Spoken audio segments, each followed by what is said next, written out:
C'est la volonté de Dieu pour vous. On ne va pas du reculon, on va de l'avant avec Dieu. Amen. Ah oui.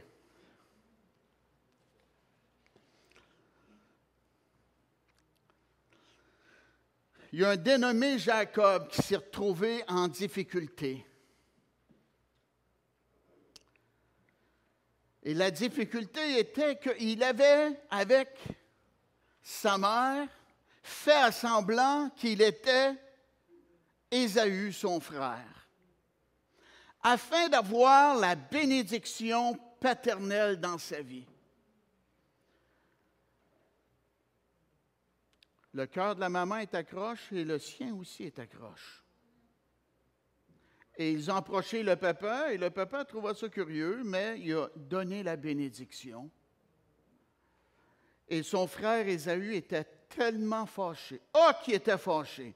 Il a dit, la journée de la mort de mon père arrive.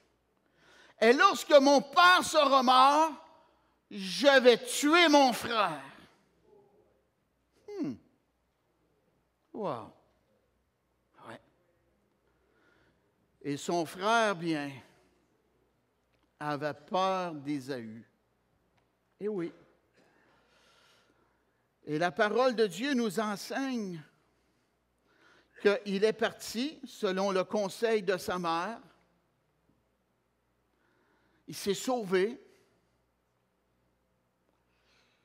Il s'est couché. Il s'est mis la tête sur une pierre. Et il a eu une vision divine. Dieu lui a parlé. Il voyait des anges monter et descendre. Et ça l'a tellement touché. Il a dit, j'appelle cet endroit Béthel, maison de Dieu. Ah oui. Et dans le verset 22, ça nous dit, cette pierre que j'ai dressée pour monument sera la maison de Dieu, et je donnerai la dîme de tout ce que tu me donneras.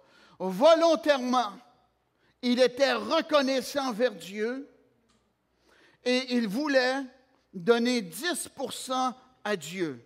Ce n'est pas beaucoup. En passant, Dieu ne veut pas 10%, il veut toute notre vie. Oui. 10%, tu sors gagnant avec ça. Tu sors perdant. 10%, là, tu es tout le temps indécis, puis tu ne sais pas si tu marches avec Dieu. Dieu veut qu'on prenne une décision fidèle, éclairée, et qu'on poursuive dans notre décision. Amen. Et là, bien, c'est ça, il a dit, 10% de ce qui m'appartient, que tu vas me donner, je vais te le donner, Dieu. C'était volontairement qu'il faisait ça. Oui. Nos gouvernements, bien, ils ne veulent pas 10%, ils veulent bien plus que ça. Juste la waitress ne veut pas 10%. Hein? La nourriture a augmenté. Je vais chercher des fois de la nourriture au comptoir, puis ils aimeraient que je laisse tout le temps un petit pourboire. Puis ils ne viennent même pas me servir à la table. Ouais. C'est volontaire, n'est-ce pas? Amen. Des fois, j'en donne, des fois, j'en donne pas. La waitress, c'est 15%. Oui. Sinon, elle est attristée. Elle. Puis le gouvernement peut venir et te mettre en prison. Eux autres. Hein? Et là, Dieu, il nous laisse ça, notre liberté, notre libre arbitre de payer notre dîme ou pas. OK? Mais Dieu est tellement bon, oui, qu'il nous promet. Allez voir dans Malachie. Si vous tirez le diable par la queue, là, mais vous donnez de quoi un matin, il va être tellement fâché. Malachie. Malachie, 3e chapitre.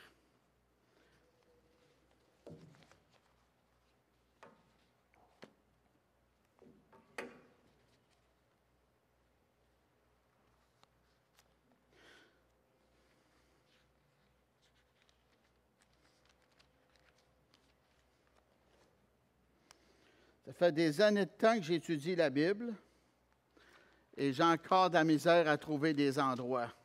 Amen. Fait que, bonne chance à toi, là, si tu ne connais pas la parole. Malachie, le 3e chapitre. Je veux le trouver parce que c'est important. Je l'ai. Malachie 3, OK? La Bible, elle nous dit, OK, toi, là, qui est ici pour la première fois, là, OK, on n'harcèle pas les gens avec les finances. Mais toi, tu es béni parce que tu es ici, tu vois qu'on n'est pas engourdi et qu'on a une vision et qu'on veut servir Dieu. C'est la volonté de Dieu, OK? Et je vais te donner au moins une clé aujourd'hui que si tu la mets en pratique, si tu as difficulté financière, je te promets, si tes yeux sont ouverts, tes oreilles ouvertes, si tu prends toi-même tes responsabilités, tu vas vivre des percées dans ta vie, tu vas même être étonné, surpris de voir la bénédiction de Dieu qui va entrer dans ta vie. Si tu ne veux pas, tu fais ce que tu fais là, si tu ne payes pas ta dîme, OK? Et tu vas continuer à vivre de la difficulté. À matin, c'est un message de délivrance. OK? Amen. Malachie, 3e chapitre. Commençons au verset 7. « Depuis le temps de vos pères, vous vous êtes écartés de mes ordonnances. Vous ne les avez point observées. Dieu dit, revenez à moi et je reviendrai à vous. » C'est nous qui avons brisé la volonté de Dieu. On a fui, on fait à notre tête, on ne fait pas ce qui lui plaît. Dieu dit, revenez à moi, cesse de faire à ta tête, et moi je vais revenir à toi. Là, il parlait à son peuple. Dit l'Éternel des armées. Et vous dites, en quoi devons-nous revenir? Bon, qu'est-ce qu'on peut bien avoir fait, Dieu, qui t'a déplu? Ouais. La Bible dit, un homme trompe-t-il Dieu? Car vous me trompez et vous dites, en quoi t'avons-nous trompé? Quel mal j'ai fait là? Et Dieu dit dans les dîmes et les offrandes, vous êtes frappés par la malédiction et vous me trompez, la nation tout entière. Ouais. Au lieu d'avoir la bénédiction, c'est un ciel d'airain sur ta tête. Et en québécois, on dit, tu tires le diable par la queue, tu as de la misère. OK? À matin, je vais te dire comment faire pour t'en sortir. 1 ou 2 points. OK? Et vous me trompez, la nation toute entière. Dieu dit, apportez à la maison du trésor toutes les dîmes afin qu'il y ait de la nourriture dans ma maison. Les dîmes, les offrandes, c'est pour prendre soin de l'œuvre de Dieu. Quand il y a un manque, c'est parce que quelqu'un quelque part ou des gens ne font pas ce que Dieu s'attend. Et moi, c'est mon devoir de vous avertir, de vous le dire. OK? Et vous, votre devoir, c'est de mettre la parole en pratique. Mettez-moi de la sorte à l'épreuve, dit l'Éternel des armées, parce que ça va être une épreuve pour toi. OK?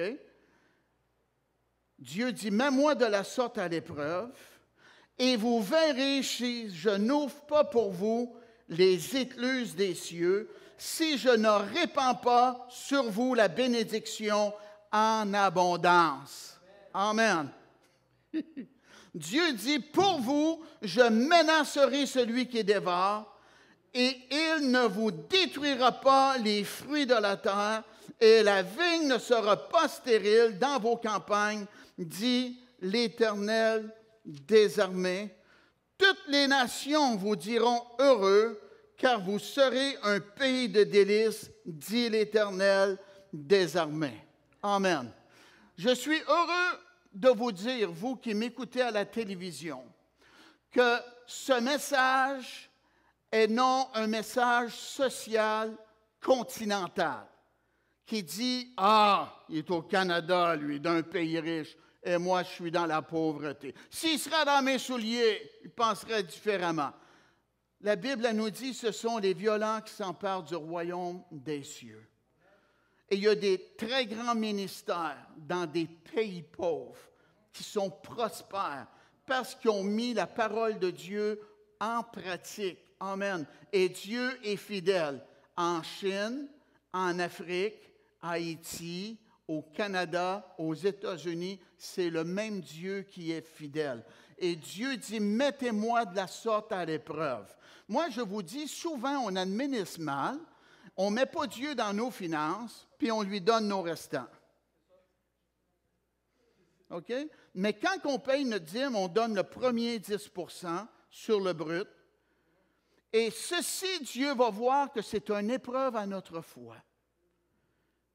Et Dieu dit, parce que tu m'honores, tu me places en premier dans ta vie, dans tes finances, moi, je vais te placer en premier rang, moi aussi. Et moi, je te dis que je vais t'ouvrir les écluses des cieux. Et la bénédiction, parfois, va devenir tellement grande que tu vas en être surpris, amen, et tu vas être tellement béni de cela. Oui. Moi, j'ai connu ça, là. Oh oui. J'ai mangé des hamburgers gratuitement pendant 12 ans de temps au restaurant. Je l'ai vécu, ce n'est pas de mensonge, là. À peu près 12 ans de temps gratuitement. Avec ma femme, puis mes enfants, puis des fois, j'emmenais de la visite et des gens de l'Église. C'est-tu la bénédiction de Dieu ou ce n'est pas la bénédiction de Dieu? Amen. Vous me regardez bien, c'est ça. Amen. Là, c'est Grandpa Burger.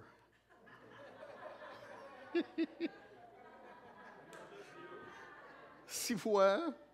Amen. Dieu dit qu'il va ouvrir les écluses des cieux. Amen. C'est la bénédiction de Dieu. On peut voir dans la vie de cet homme-là, Isaac. Allez voir dans Genèse 26. Dieu dit qu'il va repousser le dévoreur. Genèse 26.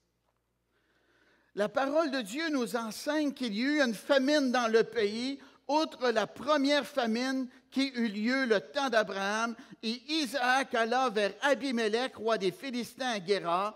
L'Éternel lui apparut et dit, « Ne descends pas en Égypte, demeure dans le pays que je te dirai, séjourne dans ce pays-ci, je serai avec toi et je te bénirai, car je donnerai toutes ces contrées à toi et à ta postérité, et je tiendrai le serment que j'ai fait à Abraham, ton père. » OK, il y a un moment de famine. Le moment de famine, là, ça, c'est un châtiment. OK? Moi, ma mère, je vous l'ai dit, là, elle me tirait les oreilles pour me corriger. OK? Et Dieu, bien, il ne nous tire pas les oreilles, il serre la vis, et il a envoyé la famine dans le pays.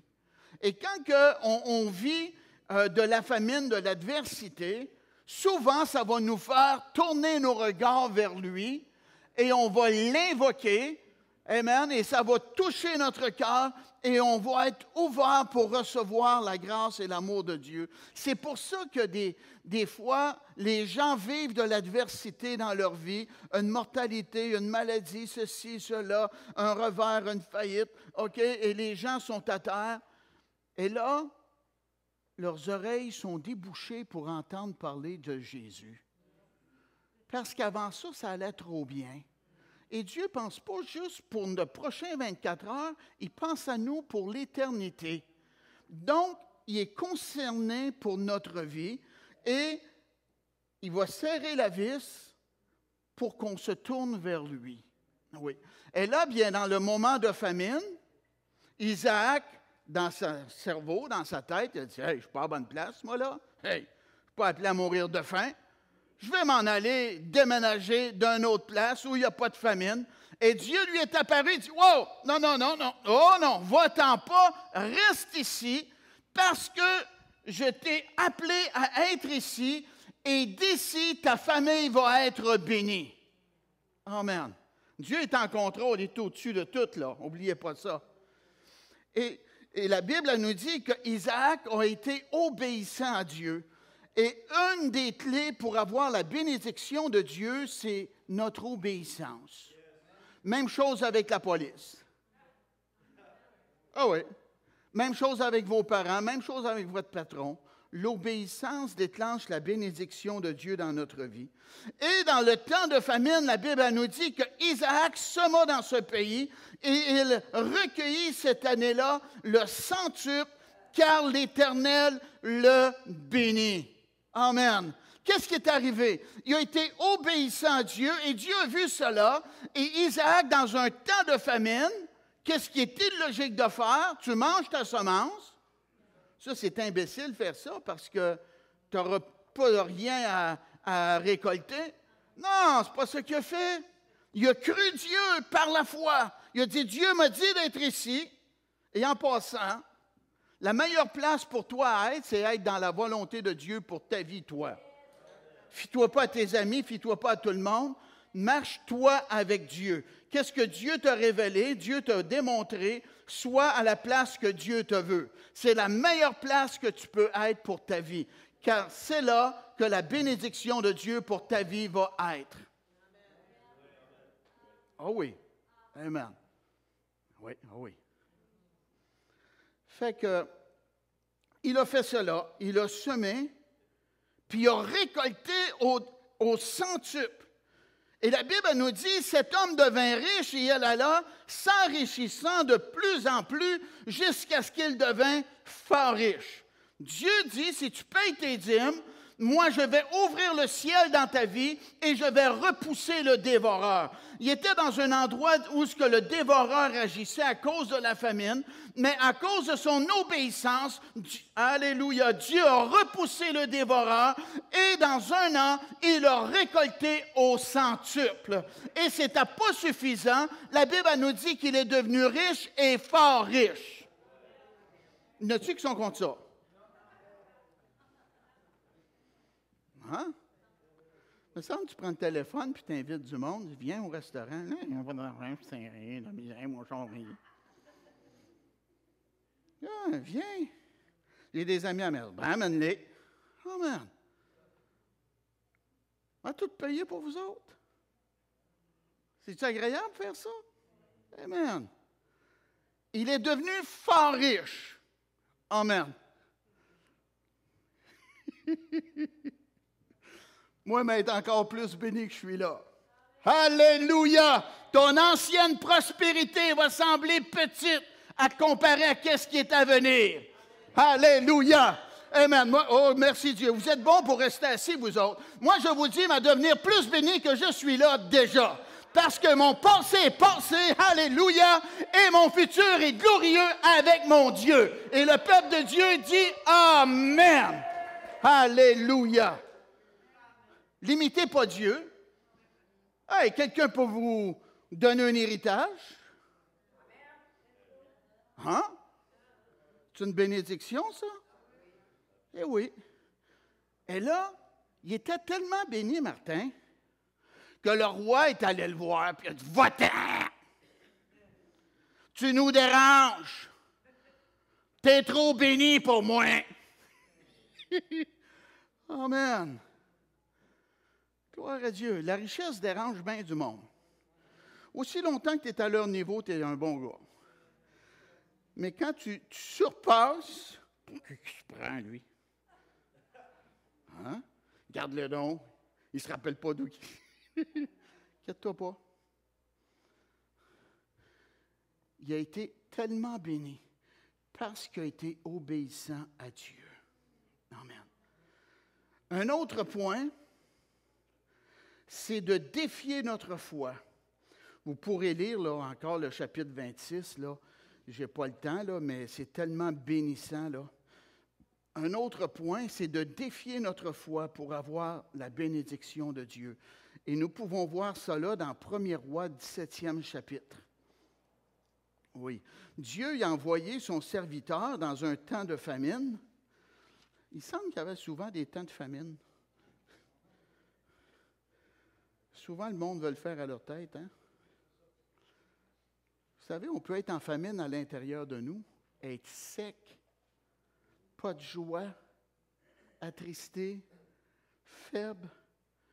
Tu sens un manque à l'intérieur de toi. Amen. Moment de famine, c'est pas bon ça. C'est mieux de manger la parole puis mettre ta vie en règle avec Dieu si C'est-tu de notre besoin? Et Dieu, bien, dans le temps de famine, il a envoyé Élie au torrent de Kérit. Et là, bien, il était nourri miraculeusement par les corbeaux et il y avait de l'eau qui coulait dans le torrent. Je suis allé là lorsque j'ai été en Israël. J'ai vu cet emplacement-là. Et Dieu miraculeusement nourrissait son serviteur à cet endroit-là. Ah oui. Et il ne mangeait pas n'importe quoi, là. Hey, les corbeaux, ils apportaient de la viande puis du pain. C'était le premier mangeur de hamburger.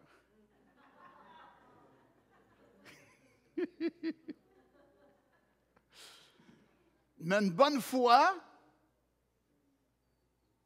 les corbeaux sont tombés en grève.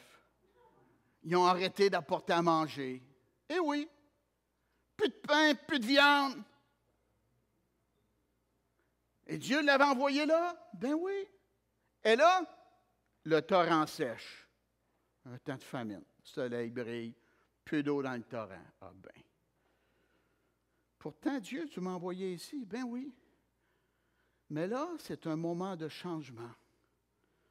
La souffrance qu'on vit dans notre vie, Dieu nous parle à travers cela. Il nous démontre que de quoi qui doit changer dans notre vie. Moi, lorsque j'étais adolescent, j'ai forcé après, on appelle ça de même un skidoo, chez mes parents, puis je me suis démanché dans le dos. Eh oui. Et j'avais de la douleur. Et quand j'ai été pour me faire amancher, ils n'ont pas sorti la chaîne, là, la scie pour me couper le bras, là. Non. Ils ont placé. Des fois, on est trop drastique dans nos décisions qu'on prend, puis on va se faire du mal. Fait que Élie, au lieu de bouder Dieu, il dit « Hey, tu m'as envoyé ici, qu'est-ce qui se passe? Tu n'es pas fidèle. » Non. Dieu y a parlé. Il dit « Va-t'en à Sarepta. C'est un moment de changement. Là, tu étais dans mon plan, je t'ai envoyé, mais là, il y a un changement. Va-t'en à Sarepta. J'ai parlé à une dame de prendre soin de toi. » Et Élie, bien, il est embarqué dans le changement de Dieu. C'est la meilleure chose qu'on peut faire, mes amis, d'embarquer dans le changement de Dieu. Et quand on embarque dans le changement de Dieu, on va marcher dans la bénédiction, dans la volonté de notre Dieu. Et 1er Roi, de 17e chapitre, et ça nous dit qu'Élie est allé à Sarepta, puis il y avait à l'entrée de la ville une femme veuve qui ramassait du bois, et l'appela et dit « Va me chercher, je te prie, un peu d'eau dans un vase, afin que je boive. » Et elle alla en chercher, et l'appela de nouveau et dit « Apporte-moi, je te prie, un morceau de pain dans ta main. » Et l'Éternel répondit « L'Éternel, ton Dieu est vivant, je n'ai rien de cuit, je n'ai qu'une poignée de farine dans un pot et un peu d'huile dans une cruche. Et voici, je ramasse 2 morceaux de bois, puis je rentrerai, je préparerai cela pour moi et pour mon fils. Nous mangerons, après quoi nous mourrons. » Fait qu'Élie embarque dans le changement de Dieu, il s'en va, il voit une femme, il dit « Donne-moi à boire. » Hey, c'est un temps de famine, l'eau est précieuse, mais la femme lui a donné à boire. Et là, il continue, il dit « Donne-moi à manger. » Oh, pour qui tu te prends, toi, là? J'ai un petit peu de manger chez nous, mon gars, Tommy, je l'appelle demain, et moi, on mange, et suite à ça, on attend après la mort. Meilleure chance la prochaine fois, Élie. La réponse était non. Mais Élie a dit, c'est le Seigneur qui parle. Voici la volonté de Dieu. Prépare-moi à manger. Oui. Et Dieu va pourvoir pour toi. Et la femme, sa foi est à défier, là. Hein? Quelqu'un qui dit « Donne-moi à manger », il a l'air à penser pour lui, là, dans un temps de famine, là. Mais elle a fait confiance à l'homme de Dieu. Moi, ma confiance que vous avez envers moi, là, est énormément importante, croyez-moi. Oui. Et la femme, bien, s'est soumise à la volonté de Dieu pour sa vie. Elle a préparé à Élie à manger. Puis, qu'est-ce qui est arrivé? La promesse de Dieu s'est accomplie. Tu en feras ensuite pour toi et pour ton fils, car ainsi parle l'Éternel, le Dieu d'Israël, la farine qui est dans ton pot ne manquera point et l'huile qui est dans ta cruche ne diminuera point, jusqu'au jour où l'Éternel fera tomber de la pluie sur la face du sol. Donne-moi seulement un repas de ta pauvreté. Tu penses que tu vas mourir. Prépare-moi un repas. Et voici la parole de Dieu. Tu vas manger jusqu'à ce que la famine soit terminée. Et la femme, elle a cru la parole. Elle a préparé à manger. Et miraculeusement, il y avait une multiplication d'huile et de farine. Pour 1000 jours ou plus, cette femme a mangé miraculeusement. Dieu a pris soin d'elle. Dieu dit, mettez-moi de la sorte à l'épreuve et vous verrez pour voir si je n'ouvre pas pour vous les écluses des cieux. Est-ce que c'est les écluses des cieux qui étaient ouvertes dans sa vie? Oui, c'était les écluses des cieux. C'était la bénédiction de Dieu. Chacun de nous ici, c'est pas moi qui ai inventé ça. Dieu est un Dieu de foi et il veut qu'on mette notre foi en lui. Tout le temps, tout le temps, tout le temps. Oh, tu peux dire, moi je suis intelligent, je ne ferai pas ça. Moi je vais accumuler, puis je vais m'arranger tout seul. Savez-vous quoi? Dieu souffle dessus, ton auto-brise, ici qui arrive, il y a ça qui arrive. Voyons, mon petit coussin que j'avais, où est-ce qu'il est rendu? Amen. Mais quand on place Dieu en premier, des percées ont lieu, la bénédiction de Dieu va se concrétiser dans notre vie parce que c'est une marche par la foi. Moi, c'est une marche par la foi. Vous, c'est une marche par la foi. Qu'est-ce que Dieu vous demande de faire? C'est une marche par la foi. Amen. Pour quelqu'un, c'est encore une marche par la foi. Tu fais cela par la foi. Et la femme, qu'est-ce qui est arrivé? Elle a obtenu la bénédiction de Dieu. Amen. Et un dernier endroit, ça nous parle des lépreux. 2 Rois 7. Des lépreux. C'est encore là un moment de famine. Et Élisée, l'homme de Dieu, inspiré par le Saint-Esprit, dans un temps de famine, il dit aux gens, demain à 7 heures, il y aura de la nourriture à un tel prix. OK? Même au prix avant la famine ou peut-être même plus bas. Et le roi et le serviteur du roi, le roi est à côté sur le bras de son serviteur, et le serviteur se moque de la parole prophétique de Dieu qui est sortie de la bouche d'Élisée. Il dit, même si Dieu ferait de fenêtres au ciel, on est tellement coincé, on est tellement dans la difficulté, on a tellement de misère, on est tellement dans la famine. Même si Dieu ferait des fenêtres au ciel, une chose comme ça, est-ce que c'est capable de se produire? Et les oreilles de l'homme de Dieu attendent ça. Élisée, il dit, tu vas le voir de tes yeux, mais tu n'en mangeras point. Et là, bien, il y avait des lépreux, un moment de guerre. Ils vivaient à l'extérieur de la ville pour ne pas contaminer les gens. Puis ça n'allait pas bien dans leur vie. Et un dit, pourquoi resterions-nous ici? Essayons, rentrons dans le camp de l'ennemi. Rentrons dans le camp des Syriens.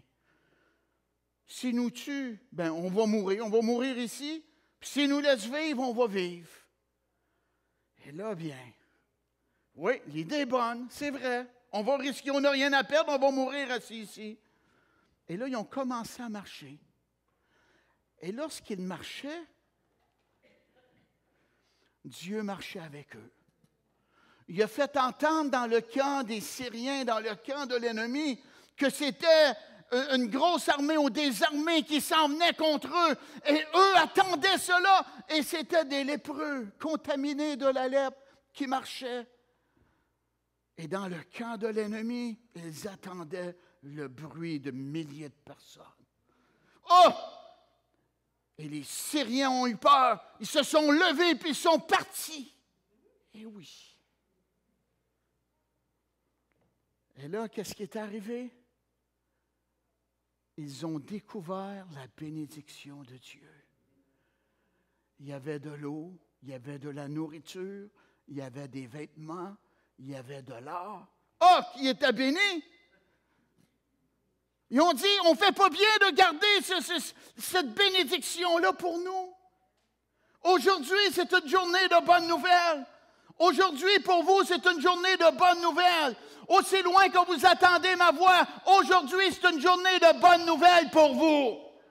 Alléluia! Je vous dis comment faire pour marcher, attirer l'abondance financière dans votre vie. Dieu est un Dieu de foi, un Dieu de principes. Et quand on met ses principes, amen, en accord selon sa parole, avec notre foi, la bénédiction va nous envahir. Alléluia! Je sais qu'est-ce que je dis. Merci Dieu. Amen. Aujourd'hui, c'est une journée de bonnes nouvelles. Oh, le roi, il a appris ça. Oh non, non, non, c'est pas ça. Il pensait que c'était un coup monté. Moi, je vous dis, l'être naturel, il est tellement dans le naturel, dans le terre-à-terre, dans la logique.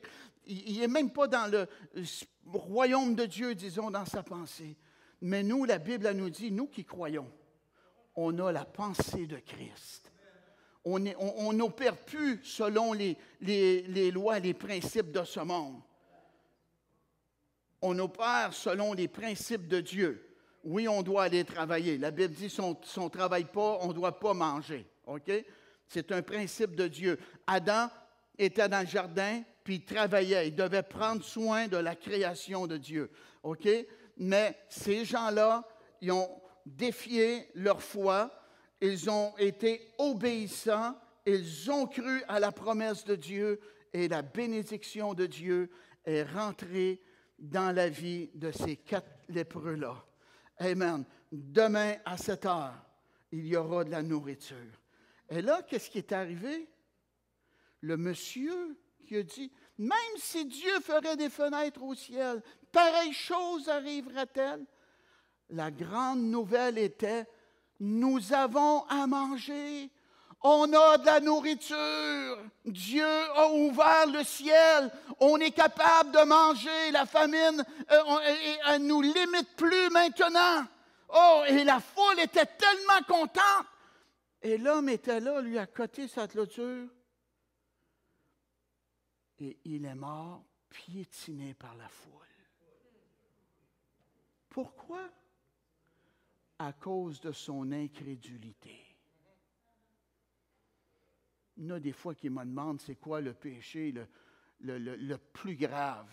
Et moi, je parlais du blasphème contre le Saint-Esprit, mais je suis après changer mon fusil d'épaule. D'après moi, le péché le plus grave, c'est l'incrédulité. Parce qu'ils n'ont pas cru au Christ, leur place n'est pas réservée là-haut. Si Dieu ferait des fenêtres au ciel, pareille chose arrivera-t-elle. Tu vas le voir de tes yeux, mais tu n'en mangeras point. Et c'est ce qui est arrivé. Le diable, c'est ce qu'il veut faire. Il veut nous piétiner, il veut nous humilier, puis il veut qu'on se trouve bon, intelligent, là. Même si Dieu ferait des fenêtres au ciel, pareille chose arrivera-t-elle. Je vous dis, vous avez un petit problème comparé à la grandeur de notre Dieu. Amen. Mais des fois, le diable amplifie notre problème et on diminue Dieu. Il faut changer la loupe de bord. Amen. On a un grand Dieu qui veut pourvoir à tous nos besoins et il est fidèle. Amen. Fermez vos yeux, penchez votre tête. Je vais vous apporter la parole de Dieu ce matin. Et cet homme-là est mort dans l'incrédulité. Quel dommage. Quel dommage, des millions de Québécois ont besoin de naître de nouveau, ont besoin de rencontrer Jésus pour avoir l'ADN de Dieu dans leur vie. Et oui, sinon ils meurent dans l'incrédulité. Un monsieur que je connais, un des oncles à Linda, atteint du cancer.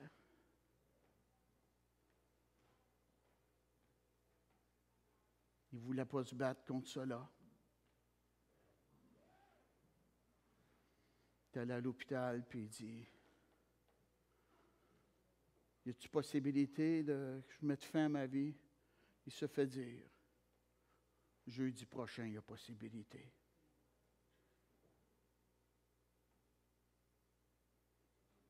Il rentre à l'hôpital. Il voulait que personne aille le voir. Il est décédé. Il m'ouvrait la porte pour que j'y parle de Jésus souvent. Puis après un petit bout de temps, il changeait de sujet.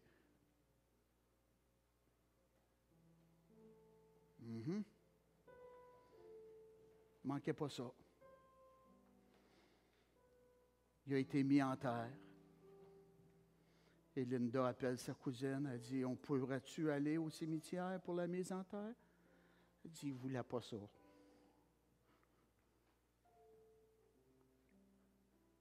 Notre société est tout croche, mes amis. Vous êtes dans un bon endroit. D'un bon endroit. Vous êtes dans un bon endroit. Vous écoutez le bon gars. En tout cas, pour moi, j'ai le bon message pour vous. Mourez pas dans l'incrédulité. Mourez pas avec votre religion. Mourez avec Jésus comme votre sauveur. C'est la meilleure et la plus grande décision que tu peux prendre. Que tu aies une grande maison, une petite maison, ça n'a pas d'importance. Que tu aies un endroit pour demeurer, de la nourriture et des vêtements, ceci est important. Et Dieu dit, cherchez premièrement le royaume de Dieu et sa justice, et toutes ces choses vous seront données. Qui un matin veut dire, moi je veux un nouveau départ avec Jésus? Levez votre main, montrez-le au Seigneur, s'il vous plaît. Peut-être toi à la maison, tu veux venir à Jésus, manque pas ton occasion. Jésus a dit, je ne mettrai pas dehors celui qui va venir à moi. Si tu veux venir à Jésus, répète après moi cette prière en toute sincérité. J'invite la congrégation à aider cette ou ces gens-là qui veulent venir à Jésus. Dites-le, Seigneur Jésus, je viens à toi, je regrette tous mes péchés, je me répands, je ne veux pas mourir comme un incrédule, je veux mourir comme un enfant de Dieu, prêt pour rencontrer mon Sauveur. Pardonne tous mes péchés, Seigneur Jésus. Ma foi est en toi seul pour obtenir le pardon de tous mes péchés et la vie éternelle.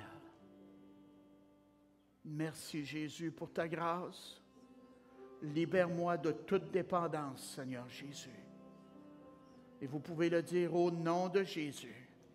Satan, sors de ma vie. Je ne marche plus avec toi.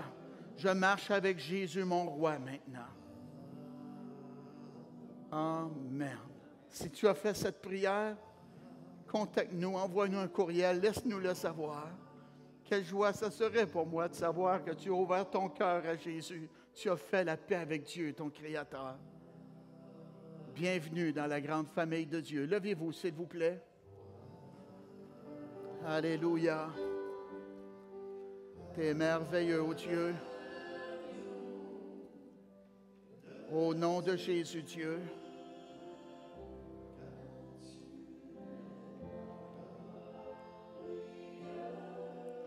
Me rouvre au Saint-Esprit, parle-moi, ô Dieu. Éclaire-moi au nom de Jésus. Merci, Dieu. Ta parole est la vérité, Père. Merci de prendre soin de nous. Merci de prendre soin de ton Église, ô Dieu.